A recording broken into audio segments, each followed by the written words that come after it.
financial literacy, and the human condition. Welcome to Financial Fitness with the Money Doctor, Dr. Francis Rayam. Hi, it's Francis. I just wanted to take a minute to thank you for watching this video. If you're catching us on YouTube, please help us help others by clicking like, subscribe, and all notifications so you don't miss any videos. And check back for the next video. I think you're going to love it. Thanks again. For more information, you can visit us at hugyourmoney.com. Welcome to Financial Fitness. I'm Jess Tyler, along with the Money Doctor, Dr. Francis Rayam. Hi. Hey, Jess, how are you? I am doing great. What are we going to be talking about today? You know, we just had Father's Day, and I have a little pet peeve about Father's Day. Okay. I think fathers are incredibly important, and yet Mother's Day, there's this huge fuss about, if you, for instance, if you forgot to send your mother flowers or take her out to dinner or call her on Mother's Day, there would be a new world order, right, for most people. Yeah. Father's Day comes and it's like, hey, Dad, have a burger. Yeah. I will say, though, that if you ask probably 9 out of 10 dads, they could care less. Yeah, I guess so. I think I still think it's nice to acknowledge. Yeah. But I think that they don't get, moms, we want our due presents. Yeah. I would say even moms will be like, yeah, okay, they appreciate me, but I'm a mom and that's what I do. So anyway, I wanted to talk about fathers, and I'm using this this term in a very loose way. So it could be single dads, it could be two-parent household dads, it could be stepdads, it could be mentors, anybody that has acted in a fatherly way toward you in your life. Yeah. I would say, oh, I just got the chills saying that because my mind just went through several men who have taught me so much, not necessarily in a father role, but who kind of look out for people. They have that paternal instinct, right? We talk a lot about the maternal instinct. So they have that paternal instinct. And I have this small story to share with you, and then we can talk about what some other people have said their dads have taught them. And I would love to hear your slant on this, of course. But just yesterday and today, I've had this sort of ongoing experience with a person on Marketplace. And it's because this is a weird story, but I listed these 2 lithium batteries for sale that I thought were dead, right? I thought they had died. I couldn't use them. So I didn't list them for sale. I said, if somebody could charge one of these up, if you can show me how to charge mine, you can have the other one for free. Oh, that's a good deal. They're an expensive battery. They were like $1,200 when they were in medical equipment, and now they're selling it about $100 a piece. So I thought, well, that'd be nice. If you just help me, you can have one for free. Right. And I got so many messages from people offering to help in some way, not saying, hey, I'll take your battery, not trying to swindle me, but genuinely trying to help. And this one man wrote, and he wrote back and forth, and he was a mechanic. And he taught me and even sent me a YouTube video that you just have to wake these things up a certain way. It was very simple. It didn't cost me a thing. And they are both charging properly now. So I've got to say that I'm shocked. Batteries. I'm shocked by this. I'm on Marketplace a lot, and that is not usually my experience. It's really funny. It seems that if you offer things in a very human way, like I said, they're free. And then I said in the description, if you can charge one, you can have it for free if you can show me how to charge mine. And that's a very sort of human approach. And people were like, wait, no, don't give those away. You can fix those. Just do this. And there were 3 different men who wrote to me and said, try this, try that. And none of them wanted the batteries. They were all just trying to help. And I just thought that was the nicest thing. So I asked this man if I could use his name, and he was a little shy about it. So I won't use his name. I'll give you his first initial was F. Okay. And now I'm going through Fred, Frank, trying to think of other F names. Oh, you can go through a bunch of F names, but I'm not going to tell you. Francis, right? Is one of them. Yeah. So anyway, I just thought that was the kindest thing to do for a complete stranger. I mean, he messaged me a bunch of times, and I kept going back to him saying, I'm really sorry to bother you. But it reminded me of my own dad and how kind he was to people when complete strangers, he didn't know them at all, but they needed help. And he would do everything he could to try to help them, sometimes to a fault or, at his own peril. But really, there's something about a real dad, not necessarily your biological dad, but somebody who is a dad to you. And again, it could be a mentor, it could be anybody. It might even be, a woman or somebody of another gender, but who fathers you in some way. Mm-hmm. So what I wanted to talk about is the kinds of things that we learn from them financially, right? About money. For instance, this battery story sounds crazy, but it just saved me a boatload of money replacing Mm-hmm. those batteries Yeah. because of something he taught me. And it was mostly encouraging me. Like I'm texting him saying, I'm afraid to blow this battery up. They told me it would blow up. And he's saying, just do it this way. This is going to be Mm-hmm. okay. And I went out with, inspired by courage from him and did it. And they're charging right now perfectly. Mm-hmm. Um, so I don't know. Tell me, do you mind sharing any story about your dad? We'll Something say you that I learned? feel like I missed out on a lot of that. My dad died early, not to be downer. He Yeah. was only 52. Yep. So a lot of those conversations I think we would be probably having now or, in the past 10 or 20 years. Yes. But I do remember him. One thing that just sticks in my head from being younger is when I moved out of the house, he would always find my car because I'd have like loose change or money laying around in there. Yes. So we'd always like get on me to keep track of my money, to keep track of Yeah. where it was because he would always see it no matter where I was, it'd be something there. So that it just reminded me of that. And I just remember being younger and him always making sure that I had a couple dollars on me at all Yeah. times for emergencies. So if I was going out, he'd slip me in a 5 or a 10 Yeah. to be able to be okay. Oh, that's sweet. That's really sweet. When I was researching what kinds of things people learn from their dads, I came across this article at debt.com. It was really interesting. They interviewed, I think, 16 financial professionals and said, what lessons about money did you learn from your dad? And Jordan Grumet from Earn and Invest said that his dad died very young also when he was Mhm. 7 years old, which is the same age that my father's dad died. So that kind of got me. And the Mhm. thing that his dad did that changed his life, even at that early age, is he left a life insurance policy. Mm. And Yeah. that meant that his family could survive. And that, when I read things like that, I think, when we buy life insurance, we never really think we're going to die, right? Mhm. Yeah. Nobody really checks their own mortality and says, yep, I'm going to die. I better buy this life insurance. But we all will. Mhm. And in that case, he had a 7-year-old son, and who knows if he had other children. But he was able to provide them with something that they could get by on. And then he goes on to say that a few years later, his mother remarried, and his Mhm. stepdad taught him all kinds of things, including really strong and good financial habits, which he uses to this day. Oh, So, that's great. yeah, I think, I don't want to be too categorical about this, but moms worry about things, emotional sides of things, and are you okay, and all the things that they want to raise a healthy, happy individual. And I think dads care about that. How Mhm. would I know? I'm not a dad. I'm just supposing, right? They may care about that, but they see things differently than moms do. Mhm. And I think often they're quieter about it. They lead by example more Mhm. than telling you what to do. Um, again, my dad was I've said this many times on the air. My family had no money. We were not Mhm. poor. I mean, we were not wealthy. We didn't know we were poor. I would say we were in the lower middle class at best. Mhm. And my dad had a series of sales jobs. He was always in some sort of sales, Mhm. but he would change jobs often, very often. And sometimes we learn from our parents what you want to be, and sometimes we learn what you don't want to be. And Right. I think that my propensity to stay in the same industry for now 37 years came from, I don't want to keep changing jobs. However, Mhm. there was something about the fact that he could do anything. Yes, he was in sales, but he would also wheel and deal stuff or do mechanical things or trade things Mhm. with people to keep his family fed. And so I kind of learned about multiple streams of income from him, even Mhm. though sometimes they were simultaneous and sometimes they weren't. But, you learn to reinvent yourself from a parent like that, who is Mhm. constantly saying, I have to start over again. What will I do now? And who Right. didn't want to be out of work. He was very prideful. So I think this will ring true for a lot of a lot of people's dads.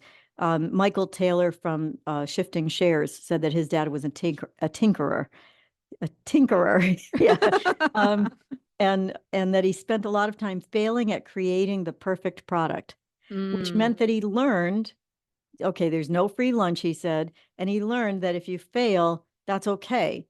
You know, it takes how many no's to get a yes, or how many tries Right. do you do before you succeed? Keep swinging the bat, those kinds of things. So, these are financial professionals like myself who say, you know what, I didn't wake up today knowing what to do with money. Right. Somebody taught that to me in some way. And it probably came early and it probably came by example. Hmm. As a mom, that if you tell your kids something, I want you to do it this way because it's the best way to do it, but you yourself do it a different way, which one are Right. they going to follow? Hmm. Yeah, for sure. And they're watching really closely, even when you think that they're not. Yeah. And they are like little sponges, right? Yeah. There was a couple of women in this interview as well. One was Melanie Hansen from EDI Refinance. And she basically said, look, without my dad, even though my mom encouraged me to go to college, it was my Hmm. dad that encouraged me to pay attention to my debt. Yeah. So she said, yeah, she went to college, but she would have graduated in much worse financial shape if it weren't for Hmm. her dad saying, you got to stay on top of this stuff. You got to earn extra money or do what you can to pay those loans down. I thought that was an interesting one. Um, yeah, you mentioned that your dad died young, and it's so sad and when that happens, because whenever your parents leave, if you had a good relationship with them, they leave a big hole, even if you didn't Hmm. have a good relationship with them, and to miss that is difficult for some people. But there's so many different ways you can learn from your parents, and what they teach you and what they choose to teach you is so important. Um, just as an example, my dad was 49 when I was born. Hmm. So that's the age of most of my peers' grandparents. So when Right. I was going to school, even though they were my parents and they were very youthful, they were born in times that my other student friends didn't understand. Hmm. So, my dad, I mean, if people out there are gonna start doing the math. How old is this woman anyway? She's like Methuselah. She talks about 37 years, and how old could she possibly be? Um, so my dad was born in 1916. It Oh, still boggles my mind when I think that 1916. Imagine what the world was like in 1916, well, yeah. And right? then he lived through the Great Depression too. Yes, but he wasn't, yeah, exactly. But he wasn't born in 1940s. Like Hmm. most people my age's parents were, 1945, for instance. I am the last year of a baby boomer, you Hmm. know. So when the last possible year for baby boomers. So if you really care out there, 1963 was when I was born. You can do the math yourself. Um, but it meant that he had a different set of values. You brought this up exactly the right way.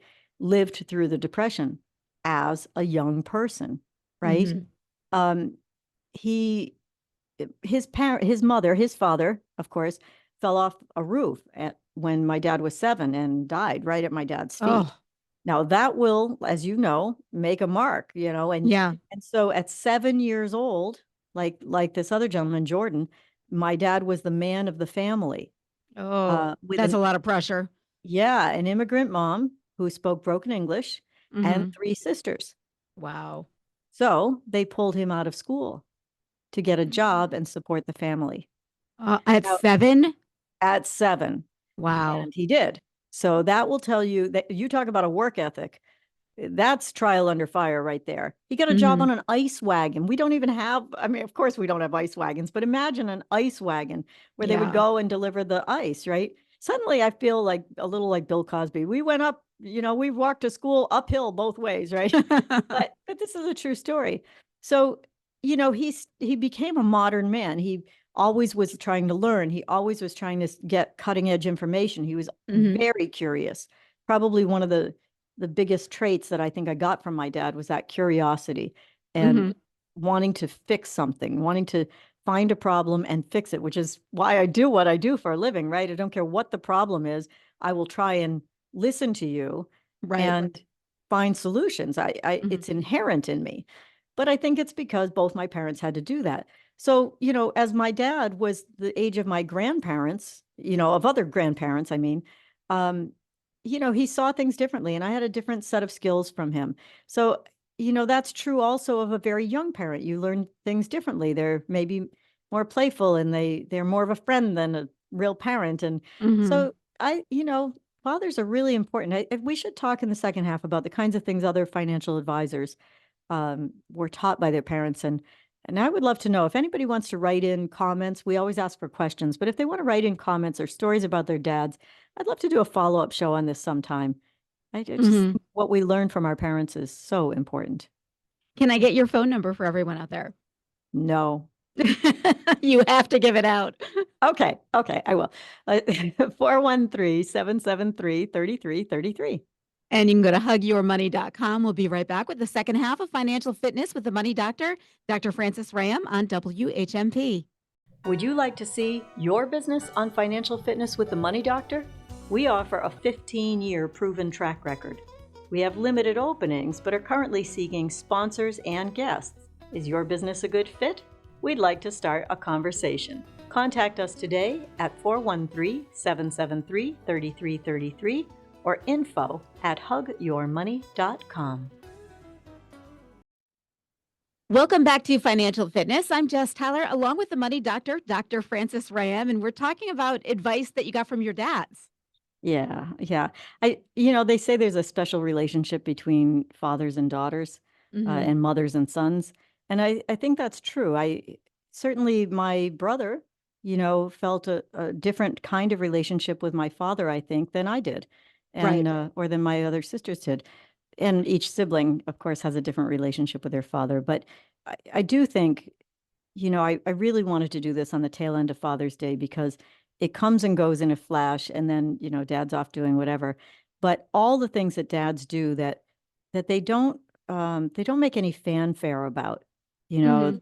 they're not going to say, "Hey, I fixed your car 17 times, and what are you going to do for me lately?" They just go, "Okay, her car's broken down. I'll just go and fix it," right? Yeah, they take care of Um, it. yeah, and if they're not mechanically inclined, they seem to find somebody else to do it. I mean, even getting like a AAA membership for you is a Mhm. lovely thing that maybe a dad might do and maybe a mom might not. I don't know. Right. Might not think of it. I Yeah. mean, I'm a very modern woman. There are lots of I buy my own AAA membership, right? Lots of people of all genders would do this. But because dads are more common I think it's more common for dads to do those kinds of things. I think it's important to talk about. Um, I remember as a little girl, so I'm a very bad carpenter. I can do lots of Mhm. other hands-on projects, but for whatever reason, I am not good with wood, and I know it. Now, Okay.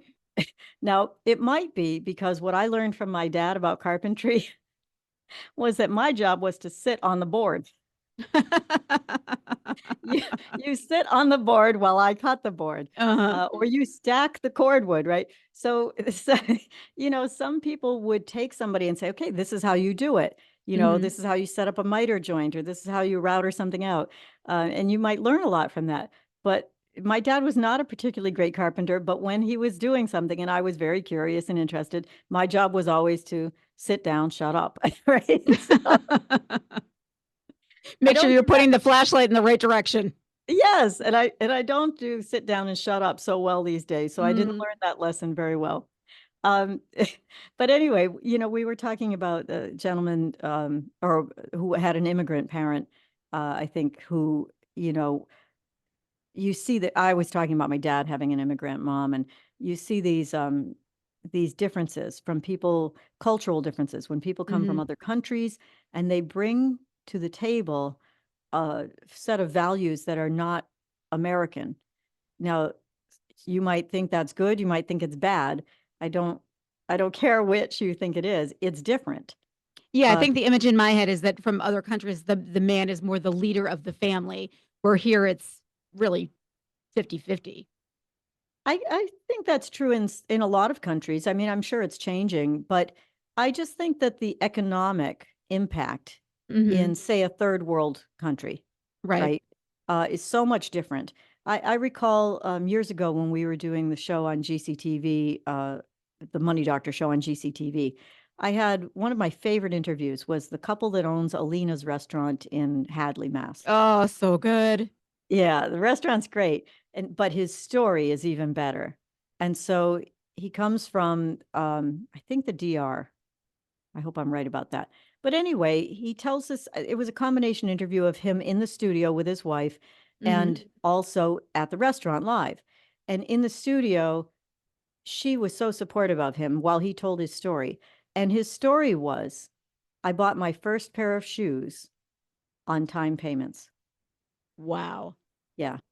And you could see him cry in the video. And I just thought, wow. Now, here we're complaining that the kids can't get a cell phone until they're 12 because the parents can't afford it or something. His first pair of shoes on time payments. And he didn't Mhm. have them until I think he was 7 years old before he had a pair of shoes, Wow. something like that. So those kinds of stories, will come with people. And they do things differently. So Mark Chen, who from Bill Smart, said that he had an immigrant father, and he taught him to be curious, and he taught him to do his homework. And he said, if you do Mhm. your homework on things, on stocks and other things, if you do your homework, you can make good gains and shave years off of your retirement. So Mhm. that's what he learned from his dad. Um, Darren Colanani, I hope I've done that right. Darren Colanani from Centurion Wealth Management said his dad taught him to pay everything with his credit card. I know you're shivering Mhm. right now, to build credit and to make sure to pay it off every month. But more importantly, the importance of savings. So he Mhm. taught him to open a savings account, and every time he got money for a birthday or holiday, to put the money in the savings account. And so I think that was a great lesson for him. Um, Anthony Martin from Choice Mutual said that he was taught at a very young age, when he was making an entry-level salary, and it seemed Mhm. completely futile to save anything because he had all this student debt. So he had Right. an entry-level salary, a lot of student debt, and no money. And his father taught him, you may feel futile, but put $50 a month away. And that has Mhm. now turned into thousands of dollars. But more importantly, the habit that he learned was to increase his investments. Mhm. And Yeah. again, these are people who do what we do for a living, right? I They, was thinking, I thought of another one that my dad said, and we kind of touched on this before, but was always to be financially independent, to not depend on a man. And mm, that's always stuck with me. Like I've always, even when I was married, I kept my money separate and paid yeah. my own bills, but that stuck with me for sure. What an interesting slant. Now, if you take that same comment, my parents said the same thing. You don't want to have to depend on anybody. They didn't necessarily say a man, but you don't want to depend on anybody Mhm. financially. Take that same comment that your father made. Make sure you're financially independent so you don't have to depend on a man. And Mhm. think about what he might have been thinking. And then flip it to a mom telling you the exact same thing. Make Mhm. yourself financially independent so you don't have to depend on a man. They probably had different ideas of what that meant, different Mhm. perspectives, right? The father might have felt, I'm just supposing, maybe he felt like, life would be easier for me as a man if I didn't have to support, all these women who aren't financially independent, right? Not your dad necessarily, but in general, a man might be looking at it from that perspective, like, hey, I just want to live my life and worry about me too, but I have to support these other people who are not financially independent. Whereas a mom or a woman might be thinking, you don't want to be beholden to somebody because Mhm. you don't want to be in a bad relationship because you can't leave because of money, right? Yeah, So on they my dad's side, very I different definitely perspectives. think that, it's more like, and this might be with dads and daughters, the way that I took it was like, once he's not around to protect me anymore, he wants to Yes. make sure I could take care of myself because he's not there as the backup for the other guy. Do you know what I Yeah. mean? I think you're probably right, nail on the head, head on the nail. What is it? You hit the nail on the head. On the Yes. head. I think you're probably right about that. And I'm sure that that's one of the things that I think leads to the kinds of lessons we're talking about is the protectiveness of a dad or a father figure in some way Mhm. to just watch out for the people in their lives, whether they're daughters or sons or, you know, friends or relatives. I mean, how many times has a neighbor, if you're well, maybe not in the big cities, but if you're in a small town, some neighbor has probably come to your aid at some point, or you have Mhm. gone to theirs. Yeah. And they're just a neighbor. They're just the person that lives next door. You didn't choose to put them there. You don't have a working relationship with them necessarily, but if you need help, somebody will come and ask you for help, or you can offer help. And that can be, a lovely thing to do, but it can also be very fatherly in some ways, right? Hmm. Like this guy, writing to me about the batteries. What a funny thing to do. Um, there was one that I thought was a particular standout. Sean Plummer from the Annuity Expert said that his father taught him this lesson about money. $1,000 is a lot of money to spend, but it's not a lot of money to have. That's true. It's kind of deep, but Yeah. it's kind of true, right? That's to me, that was one of the standout comments. There were many others if anybody wants to read the article, of course, but that was a standout comment to me because, people tend to blow money like they blow $5 on a coffee. I always pick on coffees. I don't know why, because it's an easy one, easy target. Blow $5 on a designer coffee, but they'll complain about the fact that it cost them $10 to wash their car. Well, that's Hmm. 2 coffees. You could make Yeah, 2 that's coffees true. at home and wash your car, right? I mean, there's always things like this that you can take a look at, but $1,000 is a lot of money to, spend. If you're thinking about, "I'm gonna buy a new refrigerator and it's $1,000," you're thinking about it. Hmm. Most people are thinking about that. Like, "Gee, I don't really wanna spend that money." But if you only have $1,000 in emergency cash reserves, you're Hmm. thinking, "I don't have enough. I need to save money." So the advice there, the lesson there really is to think about every time you're looking at a big purchase like that, can you buy it for less? Can you solve the problem for less? And can you save some money and build up those cash reserves? Matt Carter, who is a business law attorney from Ink and Go, said Hmm. that his father taught him as a very young attorney when he wasn't making a lot of money and all of that to start putting money away in his 401k. And that made a difference, of course, in his life. And it would be easy when you're not making much money to say, well, when I make more money, especially as something like an attorney where probably every year your income's going up, Hmm. um, to say, well, I'll start my 401k later. But he had him started as a young attorney. And I thought that was really, getting going early was really important. And It's so interesting too, though. I'm sorry to interrupt. So interesting too, though. I'm wondering how many families or how many dads have like a money talk? Like you always hear about the sex talk for kids, but is there a money talk or is it like little bits of advice as you go along, or as you were saying, you kind of see what they're doing themselves? But I wonder if it is important to sit down and have a money talk. well, that's a great point. I mean, it would be, of course, the advisor in me says, yes, let's have a money talk, right? But Hmm. I'm not sure what children get out of that. They may take a part or two away, a piece or two away from it, and it might have some gravity that somebody sat down and said, okay, we're going to have some lessons along the way, but you just need to understand one of the important things that I want you to learn in life is about money. And if you have any questions about money, you don't have to think I'm good at it, but come to Hmm. me and ask, and we'll find an answer together. We'll get somebody who knows if I don't know. But of all the things you do, money is going to be in the way a lot if you're not good Right. at it. I recently met a young man at a big box store locally, and he works there in the summers, and he's studying economics at Holy Cross. Hmm. And I said, it's such a great choice. He said, I don't know what else I would what else I would take at a liberal arts college. And he said, so I took economics at Holy Cross. And I said, it's a great choice because even if you don't go into that field directly, you've learned a lot about how the world works when it comes to money, maybe on a macro level rather than a micro level, but it's still useful information. And I want to thank all the men and people out there who father somebody in some way because it does make a difference. Hmm. And when you're feeling like it's not making a difference, it's probably one of those times that they're really learning from you, you Yeah, you know? think no one's listening, but they actually are. They actually are. And I am thinking that's probably the most important one was, yeah, don't depend on a guy. And I think it was just because he wasn't there to like he would be Mhm. the kind of dad who when I moved out on my own, like I'd come home and there'd be groceries in the Yeah. fridge, or he would think you didn't have enough of something, or Yeah.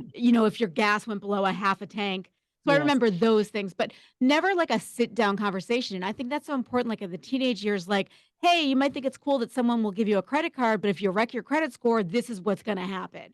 Like Yes. practical stuff like that. Yes. Yeah, Um, I think so. would be great for sure. Yeah. All right, well, let's get your phone number. Sure. It's 413-773-3333. And you can go to hugyourmoney.com anytime. Thank you so much. We'll do this again next week.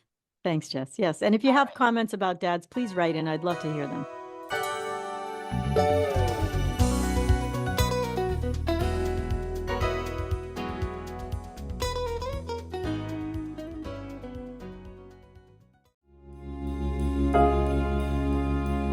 Confused about student loans